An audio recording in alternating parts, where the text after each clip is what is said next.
If history has something to say, it is that nature will always stay. What does not always follow behind a lone species like mankind?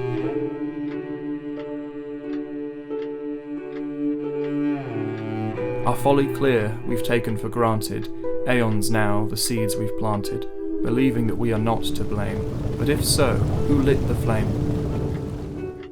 Spare few forget our sacred home, made of tangled vines and animal bone, but still among us there are those who refuse to see her throes.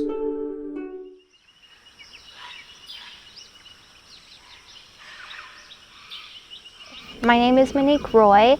I'm a third-year technical production student at QUT. I'm out here at SURF, which is Samford Ecological Research Facility, a QUT-owned facility that basically works alongside ecological students and researchers. And I'm out here working as a part of the Situated Creative Practice unit doing creativity in a time of climate change. So we're working alongside researchers at SURF to basically come together as creative practitioners and ecological researchers to bridge the gap between climate change and how to address it in a more empathetic and emotionally captivating way. My name's Keith Armstrong, and I'm the leader of a project here at SURF called Creativity in a Time of Climate Change, working with 19 students from all different disciplines. And we're here really to ask what creative practice and creative students can do in this time of climate crisis. The students have worked together over a 13-week period, and they've come up with a project called Symbiocene.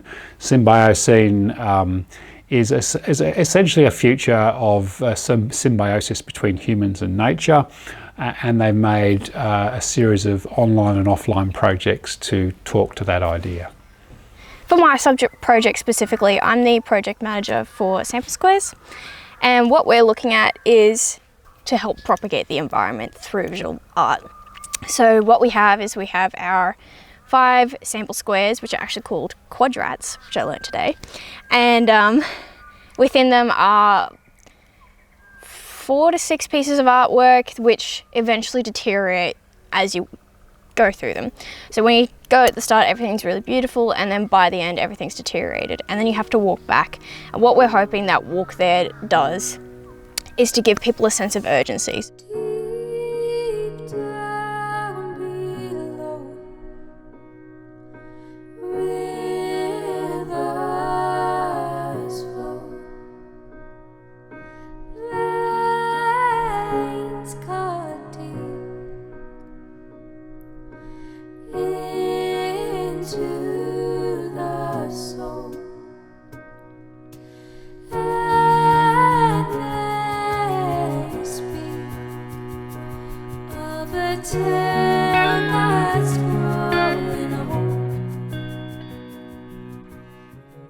In Tread Lightly, which is the sub-project that I'm part of, which I'm actually dancing in, it's all about kind of like a linking between everything, in that we are expressing the harmonious relationship with the land through our dance and through our movement and through our words.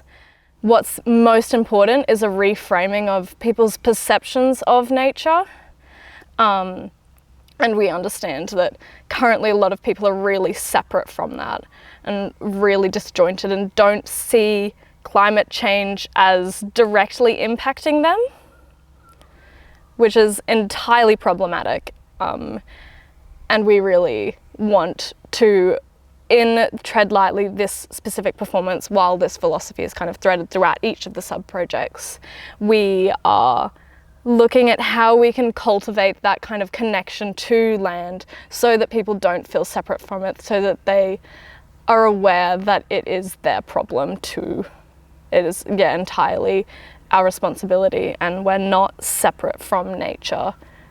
There's another project called Ravaging Oblivion, and Ravaging Oblivion, essentially the form of that are 2 dancers inside a cocoon which they burst out of, and they perform essentially a sequence where one of the characters is travelling through life and the other one is the effects of what that character is doing on the planet as that character travels through life.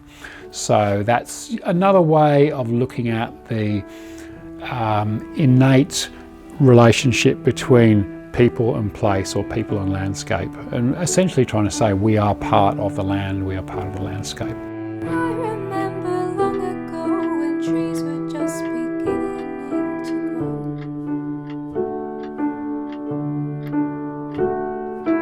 I remember simple times when people sat around and sang rhymes.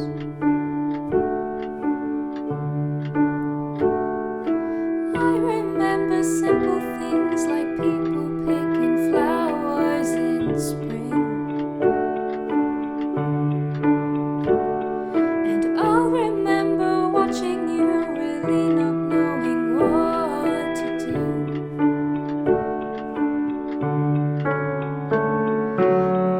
Let me make it clear, time is of the essence, it smells so sweet. I am your enemy, we will compete, see where fate takes us, unless you take the lead. I will simply follow, bring me to my knees, color me intrigued.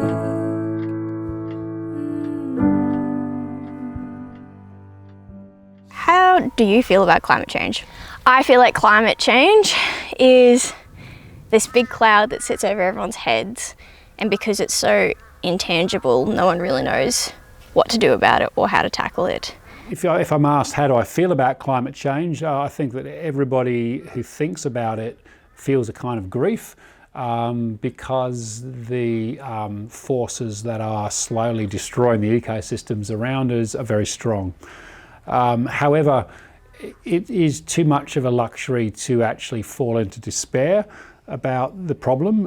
What we need to do is actually bite off that part of any solution that we have any agency with. So in the case of the arts, I believe we have a certain degree of agency in terms of how we can affect people's ways of thinking about things, because we can push emotional buttons. You know, we have the capacity to actually help people develop emotive intensity about ideas. And I think that humans make a lot of decisions based on emotion, just as much as they make it on fact. So our job, I think, is to bring fact, emotion, and the power of the arts together to try to shift culture. Do I think there is hope for our future?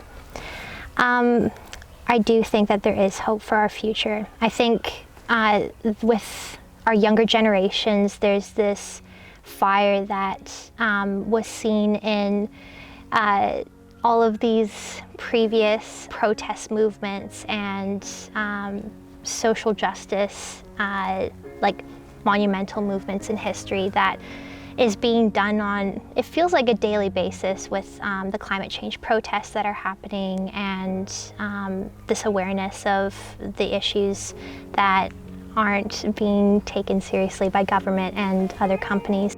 So what we're really trying to do is make that big intangible cloud tangible. For me, hope is definitely necessary, and with that sense of compassion towards a life, I know that we can save it. Absolutely, there is always a way. There are so many intelligent, fantastic minds on this planet. We can definitely kind of create that change that's really required. The most important thing is this, that it doesn't matter what your profession is, it doesn't matter what you're studying, it doesn't matter how old or young you are, there's something everybody can do to deal with this issue. Like it can't be the only thing that you do in your life, because that is emotionally very draining, but I do believe it's all of our responsibilities to act in the best way that we can. As an artist, you can often feel very agonised, oh, I'm just an artist, what can I do? But there's a very long history of environmental activism and environmental art practice that you can draw on, and you might look at that and say, well, hell, that didn't make any difference because we're still causing the same things as we did. But that doesn't mean that you can't try to invent something new that will have maybe have an emotive effect even on a few people. So that was really the whole idea of this project, creativity in a time of climate change. What does that mean? How do we make that happen? And how do we get our message out to the people out there, to the public? All must not be lost to fear, for there is time if we persevere. Even if you do not agree, does it not hurt to see that we hurt ourselves, we hurt each other, we harm the bark, we harm the mother?